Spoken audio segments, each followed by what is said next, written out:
वहां लिखा है केवट राम रजायस पावा पानी कठौता भर ले आवा।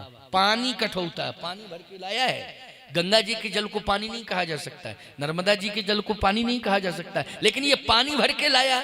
तो भगवान राम ने कहा जब गंगा जल पास में तो पानी भर के क्यों लाए तुम? केवट बोला हम इसलिए लाए कि गंगा का जल और इससे आपके चरण धोएं। भगवान बोले क्या दिक्कत की बात है? दिक्कत की क्या बात है?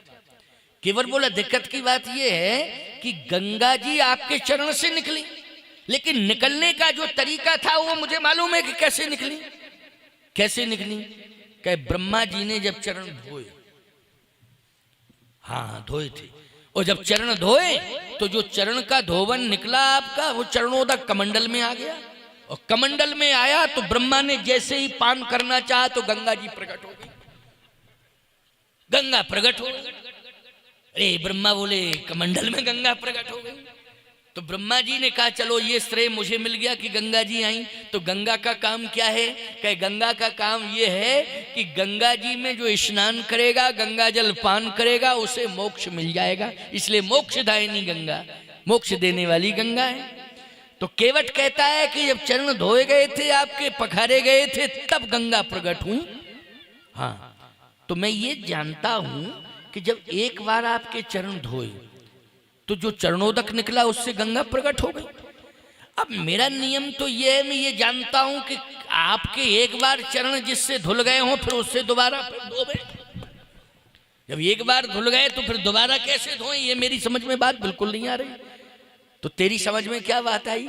केवट बोला मेरी समझ में ये बात आई कि मुझे स्पेशल पानी लाना चाहिए और चरण धोना चाहिए। जब ब्रह्मा ने चरण धोए तो कमंडल में गंगा प्रकट हुई, और हम चरण धोएंगे तो कठौते में गंगा प्रकट हो जाएंगे। कठौते में गंगा प्रकट हो जाएंगे। लक्ष्मण जी बोले भैया देखने में लगता बड़ा विद्वान है ये भाव तो हमें अभी तक अयोध्या में इतने वर्ष हो गए रहते रहते कभी समझने को नहीं मिला, ना सुनने को मिला। जनकपुर की यात्रा हुई, वहां भी समझने सुनने को नहीं मिला। लेकिन गजब की बात है, इसकी कितनी ऊंची सोच है। भगवान बोले इसलिए तो मैं कह रहा था कि तुम धैर्य धारण करो, है तुम घबरा रहे थे। और देखो ये इसका भाव। अच्छा अच्छा धो ले। कहता है आप कहो तो धो, नहीं ऐसा ना हो कि एक गंगा ये है और बगल में गंगा हो जाए तो गंगा ही गंगा लड़ने लगे आपस में। क्यों भाई? एक गंगा इधर और दूसरी गंगा हो जाए तो गंगा ही गंगा में टकराव ना हो जाए। इसलिए विचार पूर्वक कहो, कहो तो धोवे, नहीं तो कोई बात ही नहीं। लेकिन ये पक्की बात है, अगर चरण नहीं धुलाओगे तो पार नहीं करेंगे। भगवान बोले धो लो। केवट कठौते में तू गंगा को प्रकट करना चाहता है, ये भाव है। हाँ, तो लक्ष्मण जी बोले एक काम तो कर लो। क्या? स्नान करके चरण धो। नियम ये है, जो स्नान, जो चरण धोता है, पूजन करता है, वो स्नान पहले करता है। तुमने स्नान नहीं किया है, सही बताओ। केवट बोला नहीं स्नान तो अभी नहीं किया है। तो स्नान कर लो फिर चरण धो। केवट कहता है स्नान करने के बाद चरण धोए।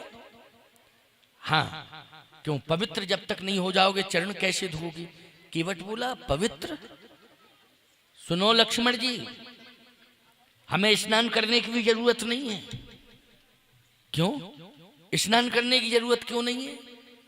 केवट बोला इसलिए कि मन चंगा तो कठौती में गंगा। भक्त रैदास, ये किसने कहा? भक्त रैदास ने। याद रखना ये भक्त रैदास, ये भी भक्त हैं। बोलो रैदास कौन है? भक्त है, और निम्न जाति में पैदा हुआ। बोलो हुआ कि नहीं हुआ? लेकिन कहता क्या है? मन चंगा तो कठौती में गंगा।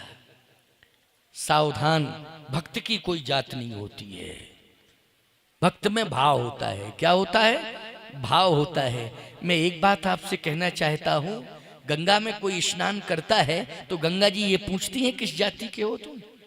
नहीं पूछती, नहीं पूछती है किस जाति, किस गांव से आए हो, किस जाति के हो, क्या तुम्हारा नाम है। सीधी सी बात, स्नान करो, गंगा का काम है हमारा कल्याण करना, कल्याण करना।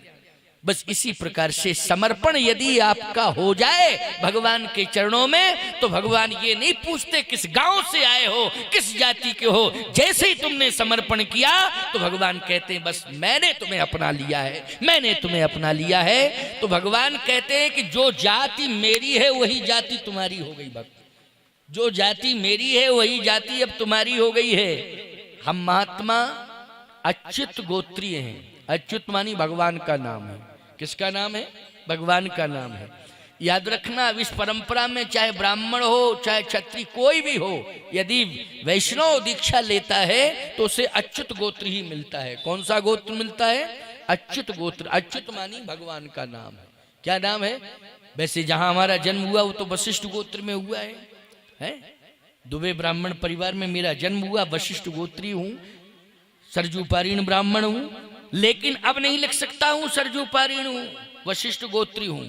गोत्र क्या है? अच्युत गोत्र उत्पन्ना। अच्युत गोत्र कौन सा गोत्र है? अच्युत। अच्युतम केशवम राम नारायणम कृष्ण दामोदरम वासुदेवम हरि। बोले पिता कौन है? गुरु का नाम ही पिता है। बोलो पिता के स्थान पर किसका नाम आएगा? गुरु का नाम आएगा।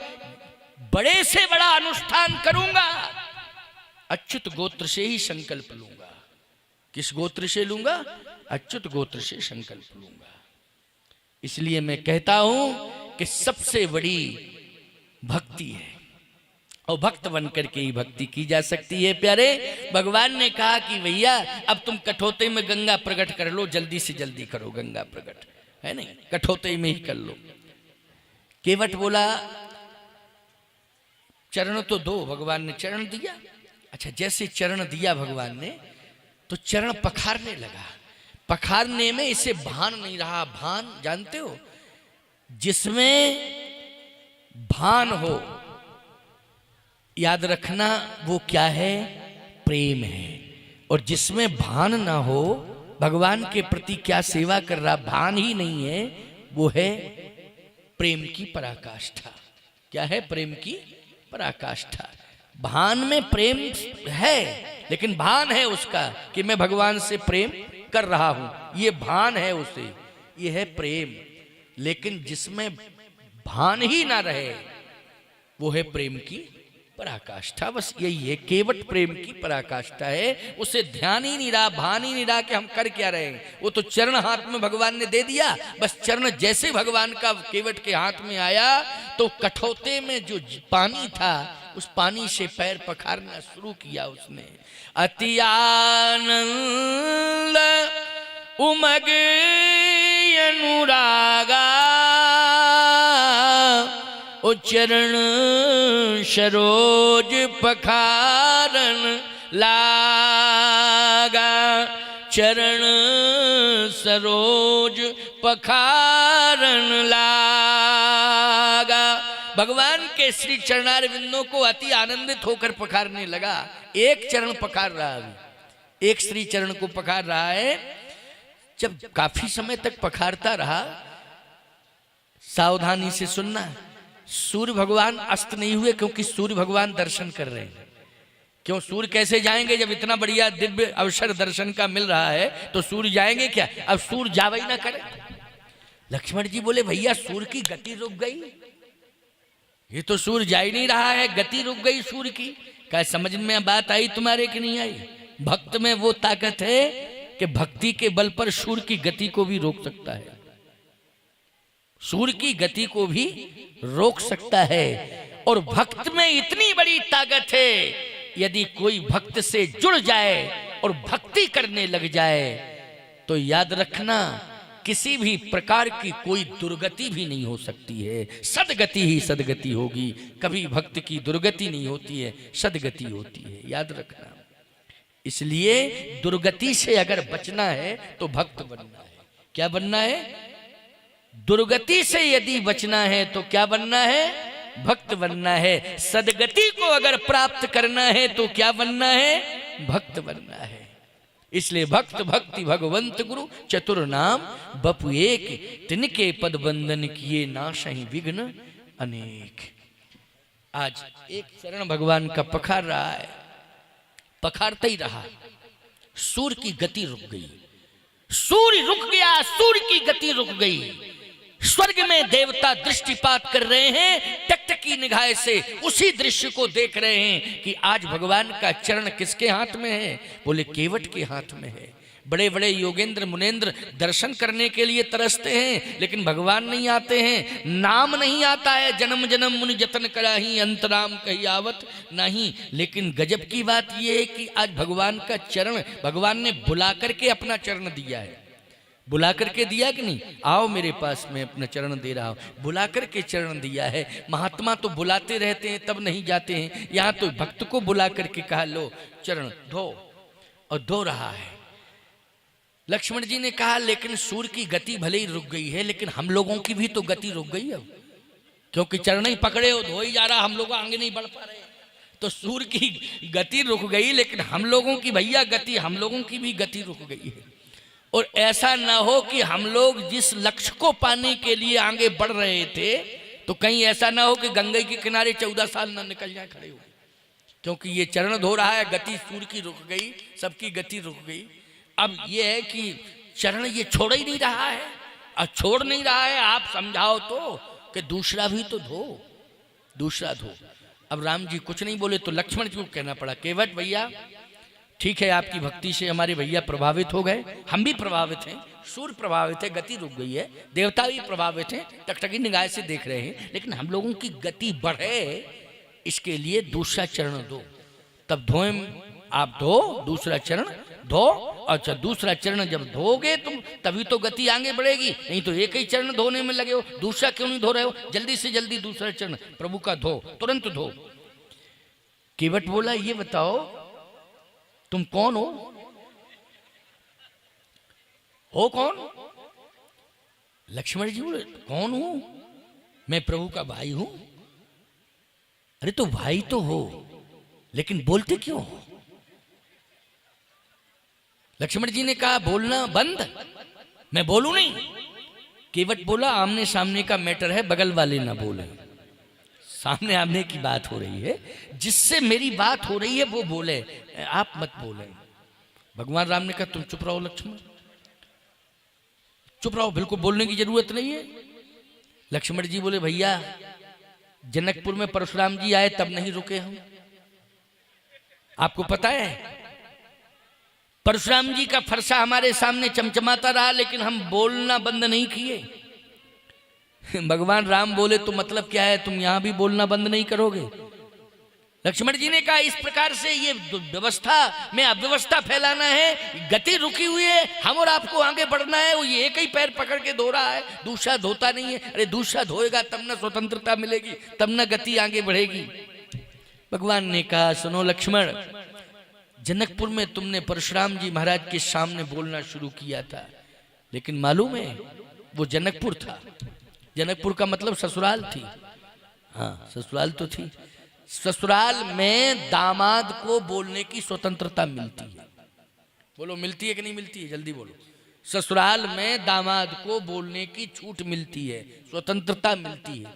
अच्छा एक बात और है, अगर गांव का दामाद किसी जमींदार से भी कुछ बोल जाता है तो फिर वो यही कहता है भैया गांव की बिटिया भी आई है, इसलिए अब दामाद है, अब बस इतना ही बहुत है कि बोल गया तो बोल गया, दामाद ही तो है हमारे गांव का, कोई बात नहीं हम सह लेंगे।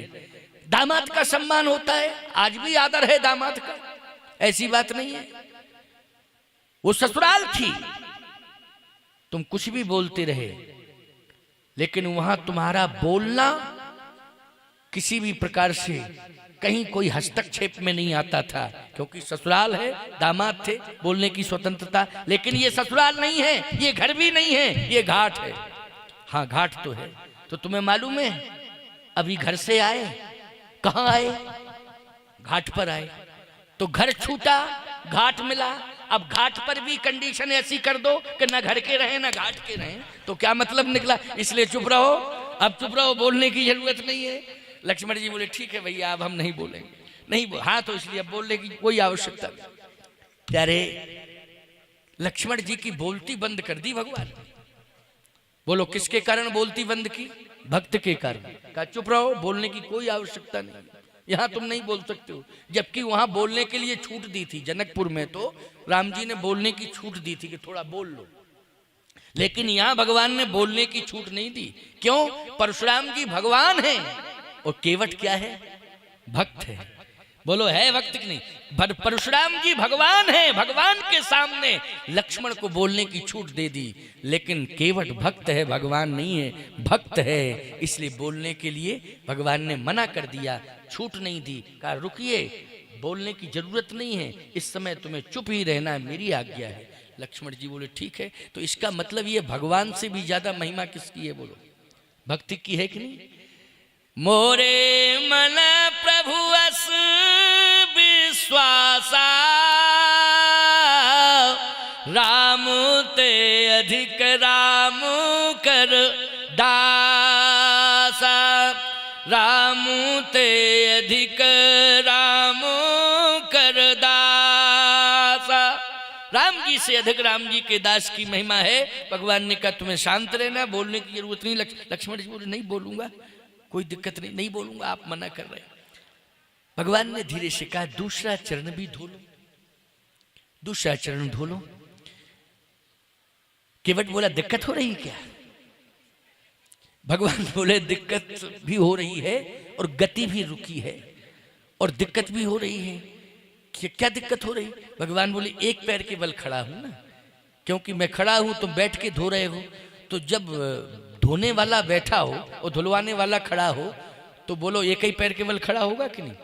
बैठने की व्यवस्था हो तो कोई दिक्कत नहीं, घाट पर बैठने की व्यवस्था नहीं होती, खड़े ही होने की व्यवस्था होती है, इसलिए खड़ा हूं ना, एक पैर के बल खड़ा हूं, दिक्कत नहीं होगी। तो केवट कहता है ये बताओ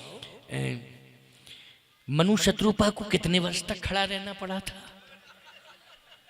अरे भगवान ने कहा बहुत ऊंची बात कह रहा है, आप ही बताओ। वैसे हजारों वर्ष तक, तो कितने घंटे हो गए यहाँ एक पैर केवल खड़े हुए? क्या आपने कल्पना नहीं की इतने साल तक उनको खड़ा किए रहे, एक वर्ष तक एक पैर के बल, तब बड़ी मुश्किल में आए। हजारों हजारों वर्षों तक उनको खड़ा रहना पड़ा, तब बड़ी मुश्किल में आए थे। एक ही ठाड़े रहे, एक पद दो, दोनों एक पैर के बल खड़े रहे थे। याद रखना तब कहीं बड़ी मुश्किल में आए थे। वो सीधे साधे भक्त थे। अब ऐसे भक्त से पाला पड़ गया है कि जब तक मेरी इच्छा नहीं होगी तब तक दूसरा पैर नहीं धोऊंगा, इसलिए धुलाती हूं। जब तक इच्छा नहीं होगी तब तक दूसरा नहीं धोऊंगा, ये तो मन की मूड की बात है। भगवान ने कहा भैया तेरा मन है, जब तुझे धोना हो तब धो। थोड़ी देर में केवट बोला कोई बात नहीं है, अगर आपको एक पैर केवल खड़े होने में दिक्कत हो रही है तो सहारा ले लो, ले लो सहारा। लक्ष्मण जी बोले बड़ा गजब का आदमी है, भगवान से कह रहा सहारा ले लो। अच्छा देवता भी सोच रहे बड़ा गजब का व्यक्ति है, कह रहा भगवान से सहारा ले लो। सारी दुनिया किसका सहारा लेती है जल्दी बोलो? भगवान का सहारा लेती है। बोलो लेती है कि नहीं लेती है? अच्छा जब दुनिया का कोई प्राणी गिरता है तो कहता है भगवान अब तेरा ही सहारा है, अगर तू बचा सकता हो तो बचा ले, अब तो मैं गिर ही रहा हूं, अब केवल सहारा है तो परिवार का नहीं है, व्यक्ति का नहीं है, किसी का नहीं, केवल आपका सहारा है, बचा लो। लेकिन आज केवट क्या कह रहा है? अगर गिरने का डर है तो सहारा ले लो। गिरने का ही तो डर था भगवान को, इसलिए सहारा ले लो। तो भगवान ने कहा सहारा ले लूं? किसका सहारा? अरे किसका सहारा लोगे? मैं बैठा हूं, मेरा ही सहारा ले लो। तो तेरा सहारा तो लूंगा, लेकिन किस अंग का सहारा लूं? किस अंग का सहारा? एक बात बताएं, भगवान जब भक्त को सहारा देता है तो हाथ से देता है। किससे देता है सहारा? जल्दी बोलो। हाथ से। भगवान जब भक्त को सहारा देता है तो हाथ से देता है। प्रभु करी कृपा पाउरी दीनी, सादर भरत शीस धर लीनी। भगवान ने जब सहारा दिया था भरत जी को तो पादुकाएं किस अंग से दी थी? बोलो, हाथ से दी थी। प्रभु करी कृपा पाउरी दीनी, ये सहारा था, तो हाथ से सहारा देता है। लेकिन भगवान जब सहारा लेता है तो सहारा देने वाला भक्त होता है, तो याद रखना, भगवान भक्त को सहारा देता है तो हाथ से देता है, और भगवान जब भक्त का सहारा लेता है तो भक्त के माथ का सहारा लेता है। किसका सहारा लेता है? माथ का। इसलिए केवट कहता है कि मेरे माथे को पकड़ लीजिए, मेरे माथे को पकड़ लीजिए। भगवान ने कहा चलो पकड़ता हूं। हाथ बढ़ाया और सहारा लेने के लिए क्या पकड़ा? माथ पकड़ा, माथ पकड़ा। जैसे ही माथ पकड़ा तो केवट कहता है दूसरा एक शर्त और है, इसको नीचे मत रखना, जो चरण धोया है मैंने उसको नीचे मत रखना। भगवान बोलो नीचे तो रखना ही पड़ेगा, क्योंकि दूसरा उठाएंगे तो नीचे एक रखना ही पड़ेगा। कहा नहीं नहीं, जब तक दोनों चरण आपके मेरे हाथ में आ जाएं और मैं दोनों को एक साथ धो लूं, इसके बाद स्वतंत्र हैं आप, कोई दिक्कत नहीं। लेकिन जब तक दूसरा नहीं धुलेगा तब तक पहला आप धरती में नहीं रखोगे, क्योंकि धरती में रखने से फिर वो गड़बड़ होगा, फिर मैं धोऊंगा उसे। एक साथ धो लूं बस बात पूर्ण हो जाएगी। भगवान बोले तो ठीक है, मैं कोशिश करता हूं। जैसे ही अभी एक चरण जो है भगवान का वो केवट के हाथ में ही, दूसरा जैसे भगवान उठाने लगे तो गिरने लगे, तो केवट कहता है कि रुको रुको रुको, अभी ठीक से संभल नहीं पा रहे हो, अभी ठीक से संभल नहीं पा रहे हो, मैं बताता हूं संभलने का आइडिया क्या है। समझ गए हो कि नहीं? क्या बात है साहब, भगवान को बता रहा है संभलने का क्या आइडिया है। अभी ठीक से संभल नहीं पा रहे हो, मैं बताता हूं कैसे संभला जाता है, कैसे संभलोगे। आइडिया मैं दे रहा हूं। भगवान ने कहा दो आइडिया। क्या आइडिया? कहा दूसरा हाथ जो फ्री किए हो इसको भी, इस हाथ से भी पकड़ लो मेरा माथ, यही आइडिया है। भगवान ने कहा तो ठीक है, आइडिया तू दे रहा है तो मैं देख रहा हूं। दूसरा हाथ बढ़ाया, दूसरे हाथ से भी सिर पकड़ लिया। अब दोनों हाथ, पहले हाथ से सिर पकड़े थे भगवान और दूसरे हाथ से भी सिर पकड़ लिया, दोनों हाथ केवट के माथ पर आ गए। आ गए कि नहीं? अब केवट कहता है कि उठाओ पैर। अब भगवान जैसे ही दूसरा पैर उठाने लगे तो केवट के हाथ में पहला चरण था भगवान का, अब दूसरा चरण भी केवट के हाथ में आ गया। दोनों हाथ एक साथ केवट के माथ पर और दोनों चरण भगवान के एक साथ केवट के हाथ में। बोलो, कल्पना करिए आप, विश्व में, ब्रह्मांड में, सृष्टि में यह दावा है इस बात का कि एक साथ भगवान के दोनों चरण और दोनों हाथ, जैसे एक चरण भगवान ने किसी के मस्तक पर रख दिया कृपा करने के लिए अलग बात है, लेकिन दोनों चरण भगवान ने किसी के मस्तक पर नहीं रखे। या एक चरण भगवान ने किसी को हाथ में दे दिया तो दोनों चरण एक साथ हाथ में भगवान ने नहीं दिए। किसी भक्त के ऊपर एक हाथ रख दिया भगवान ने, अलग बात है, लेकिन दोनों हाथ किसी भक्त के ऊपर नहीं रखे। देवताओं ने स्पष्टीकरण दिया है कि धन्य है केवट कि जहां पूरा ब्रह्मांड भगवान के हाथ में होता है, तो ब्रह्मांड के सहित ब्रह्मांडाधिपति आज तेरे हाथ में है। तेरे समान तो कोई दुनिया में धन्य धन्य है ही नहीं। आज ब्रह्मांडाधिपति तेरे हाथ में है। सोचो जरा, भक्त में कितनी बड़ी ताकत है कि ब्रह्मांड नहीं, ब्रह्मांड को जो धारण किए हुए पर ब्रह्मांड के सहित भक्त के हाथ में है। कौन है? भगवान। इसलिए मैं कहना चाहता हूं, भक्त बनने की जरूरत है, भगवान बनने की जरूरत नहीं है। भक्त में बड़ी ताकत होती है।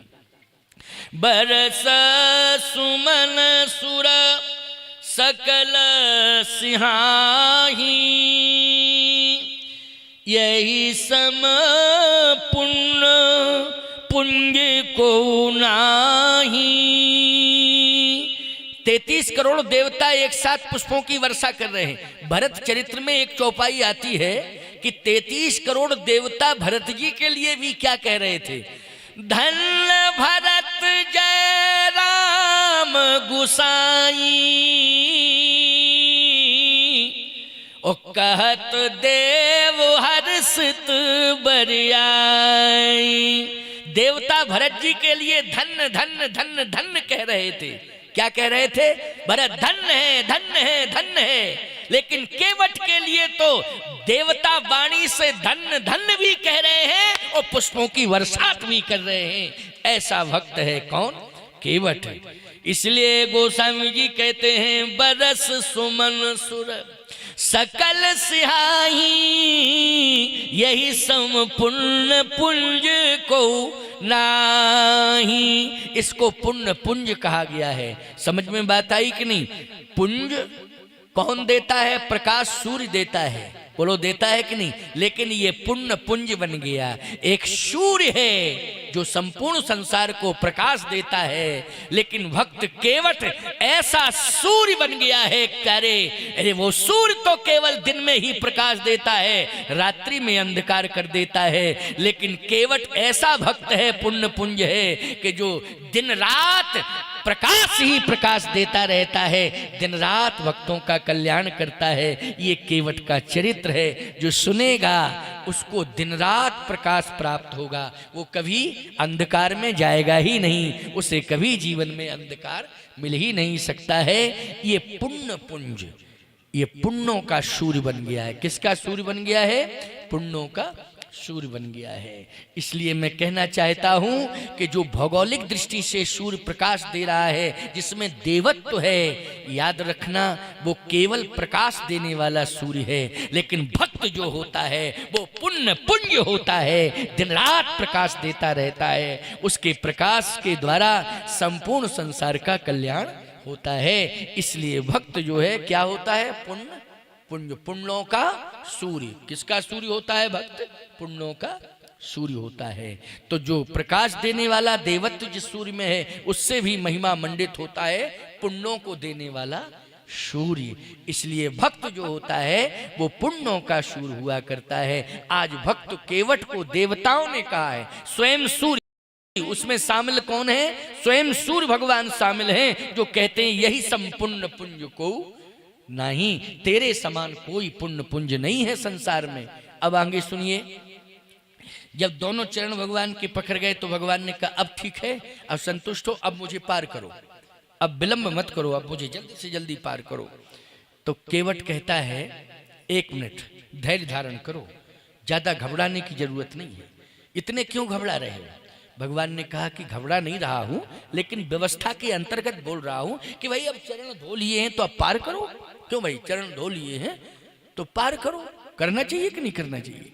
केवट कहता है करना चाहिए, लेकिन भगवान ने कहा लेकिन क्यों लग गया? केवट कहता है लेकिन इसलिए लग गया कि मैंने अपने जीवन में एक दिन संकल्प लिया था।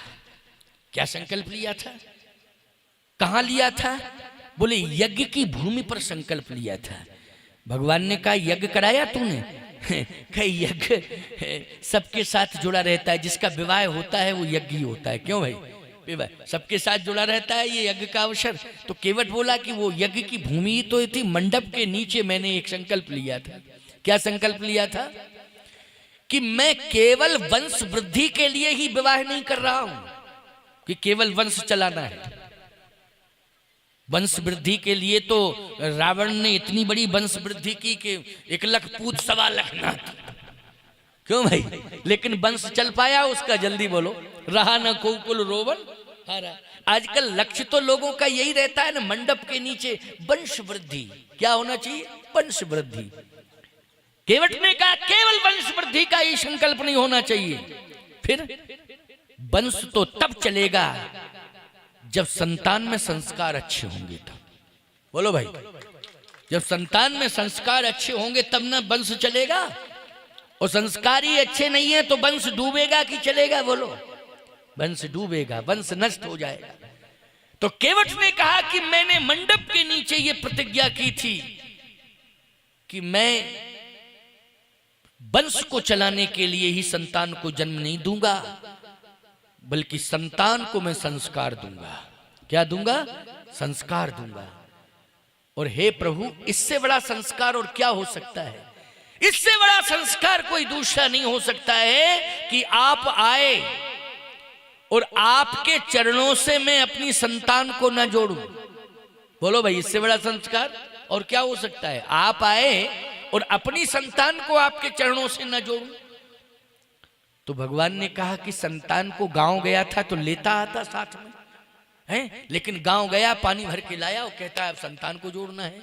तो कहे प्रभु थोड़ा सा समय जरूर लगेगा, पत्नी और पुत्र आ जाएं, आपके चरणों से जुड़ जाएं, बस मेरा जीवन धन धन हो जाएगा, मेरा कर्तव्य पूरा हो जाएगा कि मैं अपनी संतान को संपत्ति तो नहीं दे पाया, लेकिन मैंने अपनी जीवन में अपनी संतान को मैंने भगवान को दे दिया है, भगवान का दर्शन करा दिया है, भगवान से जोड़ दिया है। तो रोजगार व्यापार से तो नहीं जोड़ पाया, लेकिन परवरदिगार से जोड़ दिया। इससे बड़ी उपलब्धि और क्या हो सकती है। अच्छा भैया जल्दी जा, ले आ।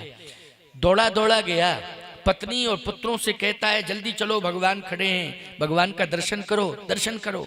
तो सब परिवार दौड़ के आया, पत्नी भी आई, बच्चे भी आए, सब भगवान के चरणों में गिर पड़े। भगवान के चरण परिवार के सहित धोए उसने, आप सहित परिवार लिखा है ना, आप सहित परिवार है। पद पखार जलपान कर आप सहित परिवार, बोलो प्रमाण है कि नहीं। इसलिए आप सहित परिवार, परिवार के सहित भगवान के चरण धोए। भगवान ने कहा अब तो परिवार निपट गया, अब कोई दिक्कत नहीं है। केवट कहता है थोड़ा सा धैर्य धारण करो, 1 सेकंड और रुकिए। भगवान ने कहा 1 सेकंड में क्या होगा, चलो हो गया 1 सेकंड का, ऐसे नहीं, 1 सेकंड में निवेदन सुनो, फिर व्यवस्था आगे बढ़ेगी। हाँ निवेदन सुनो 1 सेकंड में, फिर क्या है अच्छा सुना दे। निवेदन मेरा ये है कि मैं नकारात्मक सोच वाला नहीं हूं। लक्ष्मण जी बोले प्रवचन सुन रहे हो आप कि अपना काम करवा रहे हो, हमारी समझ में नहीं आ रहा है। ये इतना विस्तार देता चला जा रहा है, पहले बच्चों की बात कही, पत्नी की बात की, पत्नी बच्चों को भी ले आए, आप कहता है कि मैं नकारात्मक सोच वाला नहीं हूं, आप मेरा निवेदन सुने। भगवान बोले तुम चुप रहो, पहले सुन तो लो क्या सोच क्या है। सोच, भगवान ने कहा सुनो, शब्द सुनना चाहिए, लेकिन शब्द संकेत क्या कर रहा है इस पर विचार करना चाहिए। क्यों भाई, शब्द सुनना चाहिए, लेकिन एकदम शब्द सुन करके ये नाराज नहीं होना चाहिए। शब्द संकेत क्या दे रहा है इस पर विचार करना चाहिए। तो संकेत क्या है सुनो तो। लक्ष्मण तुम बहुत अकुला जाते हो बीच में। लक्ष्मण जी तो आप सुनते रहो, क्या कह रहा है सुनो। भगवान ने कहा क्या कहना चाहते। केवट ने कहा मैं सकारात्मक सोच वाला व्यक्ति हूं, नकारात्मक सोच वाला नहीं हूं। मैं केवल अपने परिवार का ही कल्याण नहीं चाहता हूं, मेरी दृष्टि में मेरे गांव का, मेरे समाज का और पूरे विश्व का कल्याण हो जाए, ये मेरी सोच है। विश्व बंधुत्व की भावना से ओतप्रोत सोच है मेरी, विश्व का कल्याण। तो कल्याण कैसे होगा, कहा पूरा गांव हमारा आ जाए और आपके चरण धो ले और दर्शन कर ले, तो पूरे गांव का उद्धार हो जाएगा।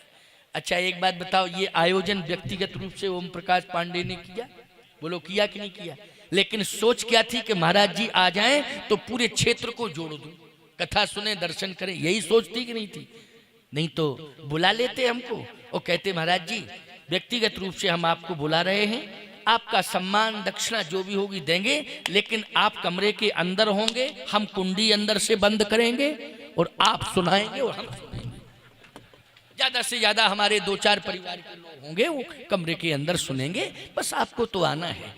नहीं नहीं, सोच क्या है कि नहीं सब जुड़े, सब जुड़े, बोलो भाई सब जुड़े, सब सुने, सबका सुर सरिसम सब कर हित होई। जैसे गंगा जी में जो स्नान करता है उसका कल्याण होता है, राम कथा के द्वारा सभी का कल्याण हो, सभी सुने, ये भाव है।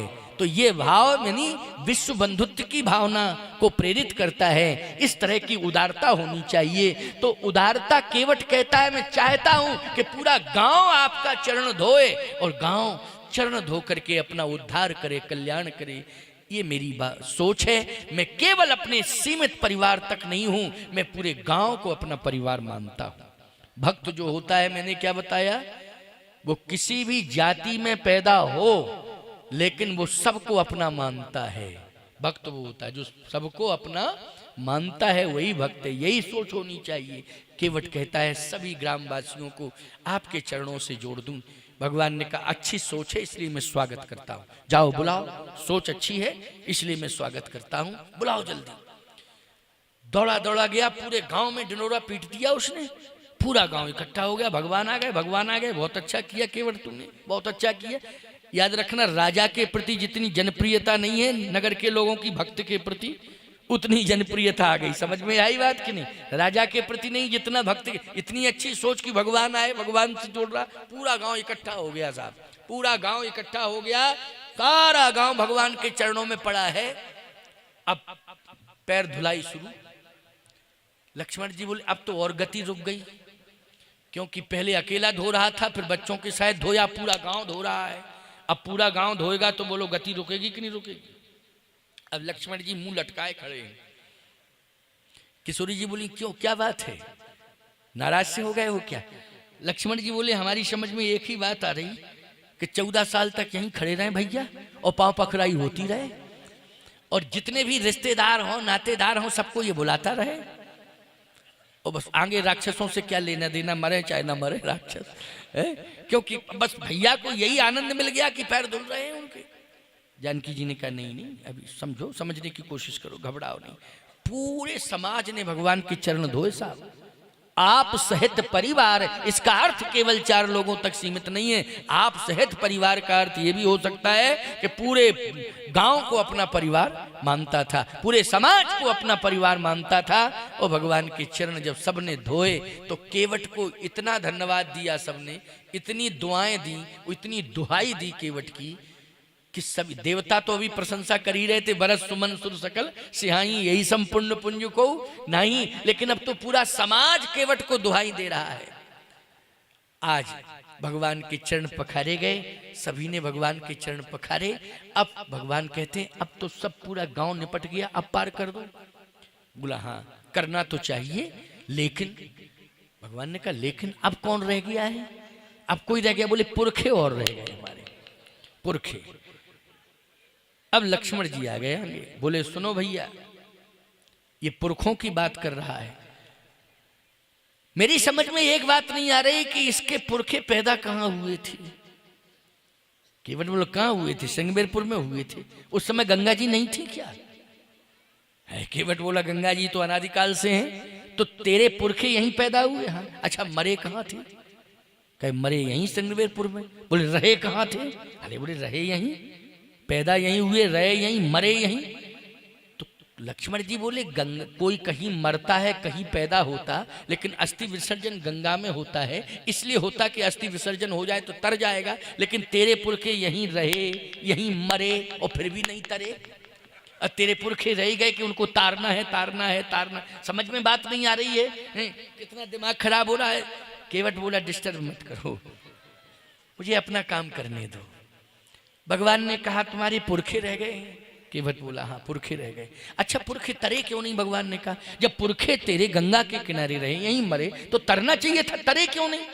केवट बोला एक बात बताओ प्रभु, आपके पुरखे किसने तारे थे? भगवान बोले गंगा जी ने। राजा सगर के 60,000 बेटे थे, गंगा ही से तरे कि नहीं तरे? लेकिन एक बात मैं कहता हूं कि गंगा से तो तरे, लेकिन माध्यम कौन बना? बोले भागीरथ। तो भागीरथ जी अगर माध्यम नहीं बनते तो ईमानदारी से बताओ क्या राजा सगर के 60,000 पुत्र तरते? भागवत की कथा में आपने सुना होगा, सुना कि नहीं सुना? प्रयास किसका रहा? भागीरथ का प्रयास रहा, इसी को भागीरथी प्रयास कहते हैं। तो महाराज भगीरथ का प्रयास, आपके पुरखों का प्रयास, महाराज भगीरथ का। गंगा तो थी पहले से, पुरखे आपके फिर भी नहीं तर रहे थे, लेकिन प्रयास किसने किया था? महाराज भगीरथ ने। ठीक इसी प्रकार से गंगा तो थी लेकिन फिर भी नहीं तर रहे थे। क्यों? ये प्रयास तो मुझे करना था, इसलिए मैं गंगा के तट पर बैठा बैठा बैठा बैठा आंख बंद करके आपका चिंतन करता रहता था, और हृदय मंदिर में आपसे भाव भरा मिलन होता रहता था कि एक दिन भगवान मुझे खोजते खोजते आएंगे, और जब आएंगे तो मैं भी तरूंगा, गांव भी तरेगा, पुरखे भी तरेंगे, संपूर्ण समाज को तारूंगा। ये मेरा लक्ष्य था, ये मेरा संकल्प था। सीधी सी बात यह है कि जिस घर में भक्त पैदा हो जाता है उस घर में मोक्ष के लिए कोई प्रयास करने की जरूरत नहीं पड़ती है। एक भक्त के कारण ही मोक्ष मिल जाता है, उसी के प्रयास से मोक्ष मिल जाता है। मिल जाता है कि नहीं? बोलो पुरखों को मोक्ष किसके प्रयास से मिला? जब तक उस कुल में भक्त केवट पैदा नहीं हुआ तब तक पितरों का उद्धार नहीं हुआ। लेकिन भक्त जब उस कुल में हो गया तो बोलो पितरों का उद्धार हो गया कि नहीं हो गया? पितर पार करी प्रवहि पुनि मुदित गए लय पार। भगवान के चरण धोए उसने, पितरों के नाम पर धोए, और जब पितरों के नाम पर धोए तो जो चरणोदक निकला तर्पण किया उसने, और जैसे ही तर्पण किया पितरों के नाम का तो पितर पार करी प्रवहि पुनि मुदित गए लय पार। अब देखो पितरों का भी उद्धार हो गया। अब पितरों का तो पितर ऊपर से जय जयकार करने लगे, धन्य है तू ऐसा कुल में पैदा हुआ कि जिसने मेरा उद्धार कर दिया, हम पितरों का उद्धार हो गया। अब एक और बड़ी स्थिति विचित्र पैदा हो गई। क्या? नाव समीप में लगी है। भगवान ने कहा कि अब विलंब मत करो, अब जल्दी बिठा लो। कहा सरकार बैठो ना, अब कोई दिक्कत की बात नहीं। जैसे भगवान से प्रार्थना करता है और भगवान ने किशोरी जी से कहा पहले आप बैठो, तो किशोरी जी बैठ गए।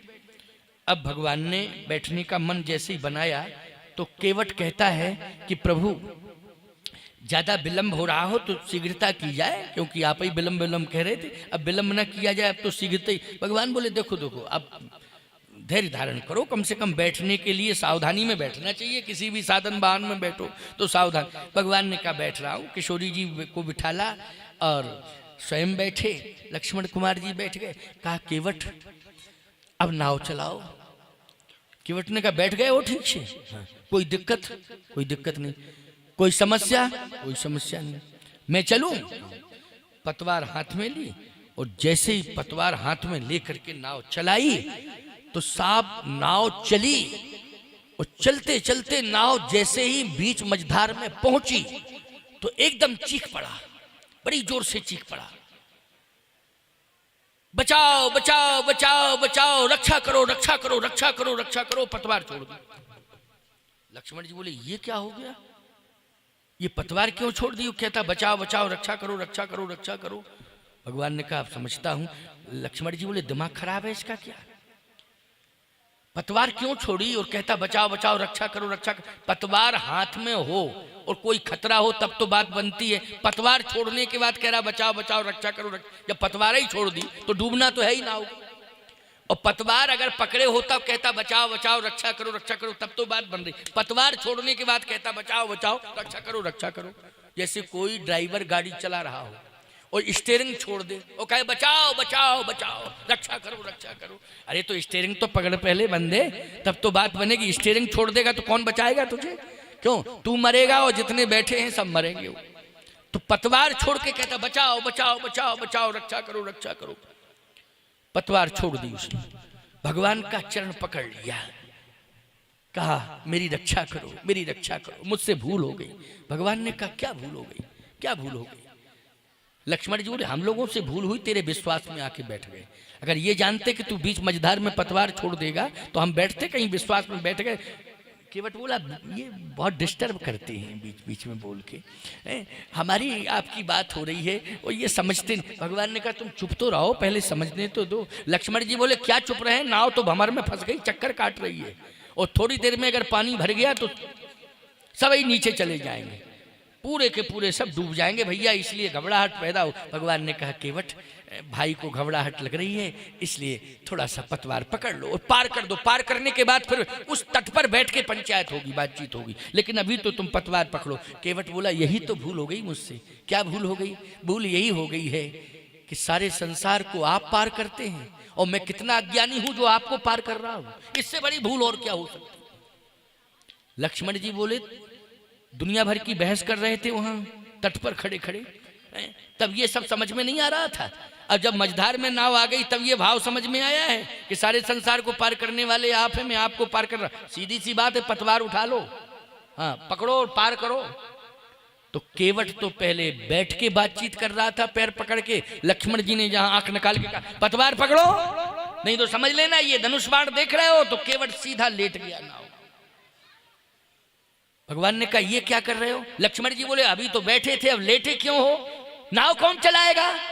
तो केवट बोला हमें विश्वास है नाव वही चलाएगा। कौन? बोले राम जी हमारे सब काम कर रहे हैं, हम राम के सहारे आराम कर रहे हैं। हम तो राम जी के सहारे हैं इसलिए नाव में भी आराम कर रहे हैं। याद रखना, राम जी के सहारे हैं इसलिए हम तो आनंद ले रहे हैं, आराम कर रहे हैं। तो सीधी सी बात मेरी ये है कि जो भगवान के सहारे होते हैं वो याद रखना वो नाव में भी सोते हैं, उनकी नाव को कोई माई का लाल नहीं डुबो सकता है। उनकी नाव तो बिना पतवार के चलती है। बोलो चलती है कि नहीं? उनकी नाव बिना पतवार के चलती है। किसकी नाव? जो राम जी के सहारे होते हैं। भक्त किसके सहारे होता है? जल्दी बोलो। भगवान के सहारे होता है, इसलिए भक्त की नाव बिना पतवार के चलती है। चलती है कि नहीं? बिना पतवार के। सावधान, जीवन में हमें यही संकल्प लेना है कि भक्त बनना है। क्या बनना है? भक्त बनना है। एक और विशेषता आ गई इसमें। क्या? जब नाव चक्कर में फंस गई और भंवर में फंस करके चक्कर काटने लगी तो लक्ष्मण जी बोल पड़े, भैया बचाओ बचाओ बचाओ बचाओ, अब नाव डूबने वाली है, अब नाव डूबने वाली। भगवान ने कहा क्या हो गया? लक्ष्मण जी बोले चक्कर इतने काट चुकी है कि अब नाव डूबने वाली है। केवट बोला पहले ये बताओ कितने चक्कर काट चुकी है, गिनती गिन रहे हो क्या? लक्ष्मण जी बोले लगभग 60 चक्कर हो गए कंप्लीट। 60 तो हंसने लगा, कहता है कि 60 ही में घबरा गए हो, 60 चक्कर में घबरा गए। तो लक्ष्मण जी बोले पहले ये बताओ कितने चक्कर काटती है तब पार करते हो तुम? बीच में ये तुम्हारा नियम होगा कि चक्कर कटवाते हो, गिनती रहती होगी, फिर पार करते होगे। तो केवट बोला पहले अपने भैया से पूछो कि ये कितने चक्कर कटवाते हैं। पहले अपने भैया से पूछो कि ये कितने चक्कर कटवाते हैं। लक्ष्मण जी बोले हमारी समझ में बात नहीं आ रही है। केवट बोला हम जैसे जीवों को 84 लाख योनियों का चक्कर कटवाते हैं। इनकी नाव में हम बैठते हैं और ये फिर 84 लाख योनियों का चक्कर कटवाते रहते हैं, ये हम भक्तों को मालूम है। लक्ष्मण जी ने कहा भैया ये सत्य है। भगवान ने कहा बात तो सत्य है। तो केवट ने कहा कि 60 चक्कर में घबराने लगे हो, जब 84 लाख योनियों का चक्कर हम जैसे जीव काटते रहते हैं और आप 84 चक्कर भी बर्दाश्त नहीं कर पा रहे हो। 84 अभी तो 60 ही हुए हैं, कम से कम 84 तो हो जाए पूरे, अभी 60 में घबराने लगे हो। भगवान ने उसी समय गंगा जी का जल हाथ में लिया, कहा मैं प्रतिज्ञा करके कहता हूं कि जीवन में जो केवट जैसी निर्मल भक्ति करेगा और केवट जैसा पवित्र अंतःकरण वाला भक्त बन जाएगा उसे मैं 84 लाख योनियों के बंधन से मुक्त करता हूं। उसे 84 लाख योनियों का भ्रमण नहीं करना पड़ेगा। तो बोलो भक्त अगर बन जाओगे तो 84 लाख योनियों के बंधन से मुक्त हो जाओगे। बात समझ में आ गई? क्या बन जाओगे? भक्त जब बन जाओगे तो 84 लाख योनियों के बंधन से मुक्त हो जाओगे। तो क्या बनने में लाभ है? जल्दी बोलो। भक्त बनने में लाभ है, भगवान बनने में लाभ नहीं है। इसलिए केवट भक्त बन गया। भगवान ने कहा आज मैं वचन देता हूं संपूर्ण भक्तों के लिए। केवट ने वचन ले लिया है भगवान से, इसलिए आज तुम्हें केवट का एहसान मानना चाहिए, केवट की भक्ति के प्रति समर्पण करना चाहिए, क्योंकि केवट ने हम सभी को 84 लाख योनियों के बंधन से मुक्त करा दिया है। इसलिए क्या बनना है? भक्त बनना है। बस भगवान ने कहा अब जल्दी, बस इतना वचन लिया और तुरंत पतवार हाथ में आई, पार कर दिया भगवान को।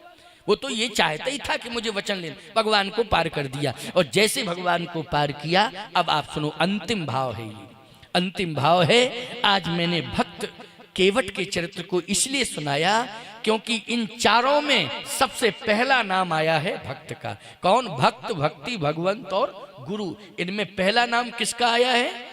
भक्त का नाम आया है। इसलिए मैंने इस बात को आपके बीच में रखा है कि आपको भक्त बनना है। अब एक अंतिम बात और है, जैसे पार किया 10:30 बज गए हैं, वैसे नियम तो 10 बजे का था, चलो कोई बात नहीं, 7 से 10 का था, लेकिन हम 8 बजे से प्रवचन करना शुरू किए तो लगभग 2.5 घंटे तो हो ही गया मुझे बोलते बोलते, क्योंकि 10:30 बज गया है। 2.5 घंटे कम नहीं होता है भाई। गान तान कोई तो ऐसा है नहीं कि वो गाने बजाने में थोड़ा सा समय चला जाए, कोई बात नहीं। गीत हो गए, 2-4 गायन वादन हो गया, कीर्तन, ये तो सीधा प्रसारण होता है डायरेक्ट। क्यों भाई?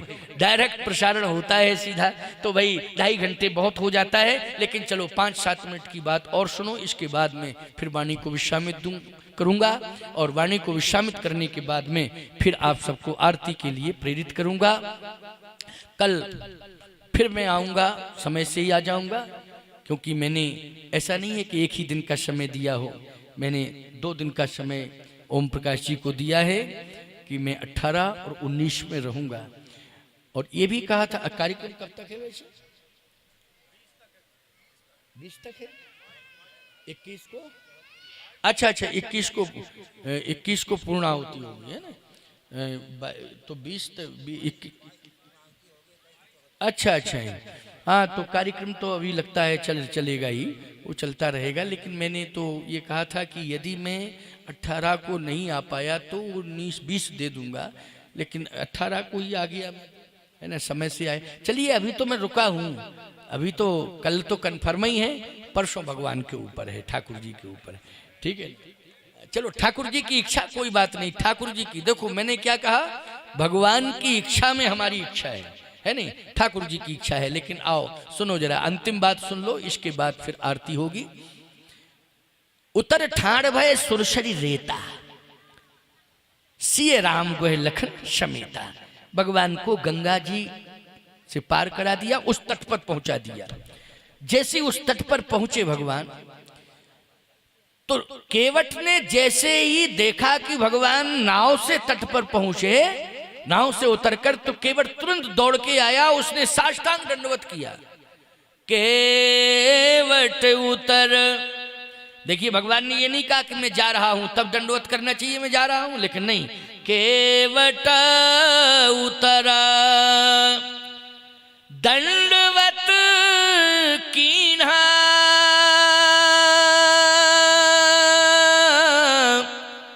प्रभु सकुचे यही कछु नहीं दीना।